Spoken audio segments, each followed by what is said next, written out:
In Asian America, there are two kinds of history. The first is what is written about us in various old volumes on immigrants and echoed in textbooks. And the second is our own oral history. What we learn in the family chain of generations. We are writing this oral history ourselves. But as we research the factual background of our story, we face the dilemma of finding sources. Worse than burning the books is not being included in the record at all. And in American history, traditionally viewed from the white male perspective, and minority of women have been virtually ignored. Certainly, the accomplishments and struggles of early Chinese immigrants, men as well as women, have been obscured.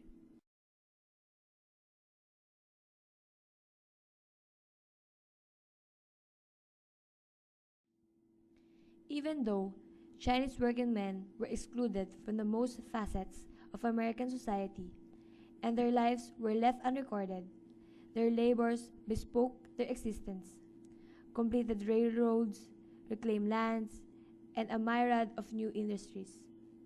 The evidence of women's lives seems less tangible. Perhaps the record of their struggles to immigrate and overcome discriminatory barriers is their greatest legacy.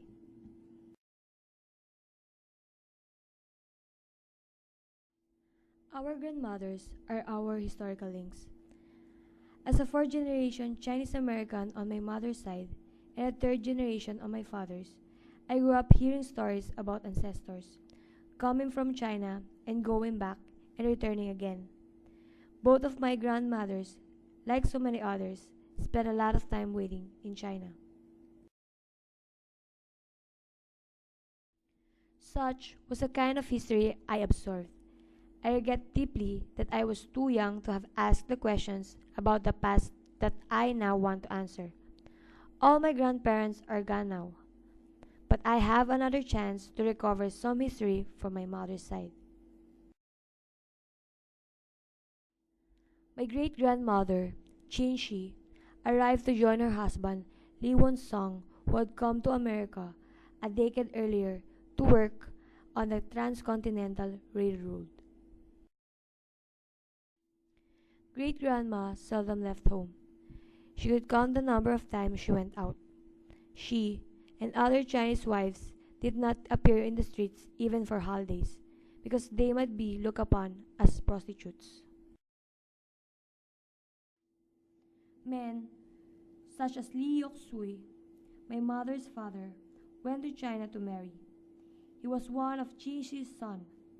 He grew up learning the import and export trade. As a Guanzhou merchant, he had money and status and was able to build a fine house. Not only did he acquire a wife, but also two concubines. In the town of Foshan, not far from my grandfather's village, lived a girl who was recommended to him by his father's friend.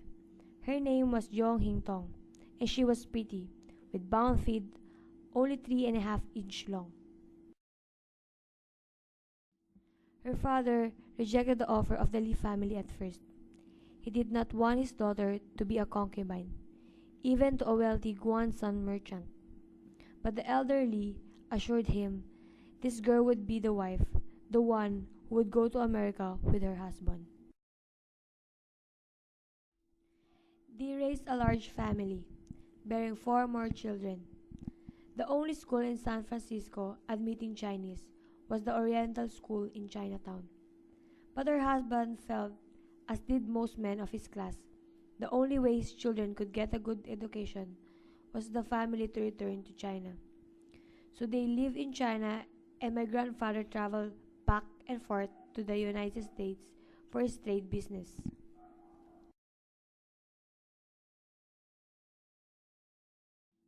Then suddenly, at the age of 43, he died of an illness. Grandmother decided to return to America, but the authorities thereby ordered grandmother to be deported because of filariasis and liver fluke, a common ailment of Asian immigrants. Waiting month after month in the barracks, grandmother heard many heartrending stories from women awaiting deportation. My mother took the ferry from San Francisco twice a week to visit grandmother and take her Chinese dishes. Mother and daughter could not help crying frequently during their short visits. After 15 months, the case was finally won. Grandmother was easily cured of filariasis and was allowed, with 9 months probation, to join her children in San Francisco. I think a lot of my grandmother now, and can understand why, despite her quite elegant dignity, an aura of sadness always surrounded her. She suffered from racism in the new country, and as well as from traditional cruelties in the old.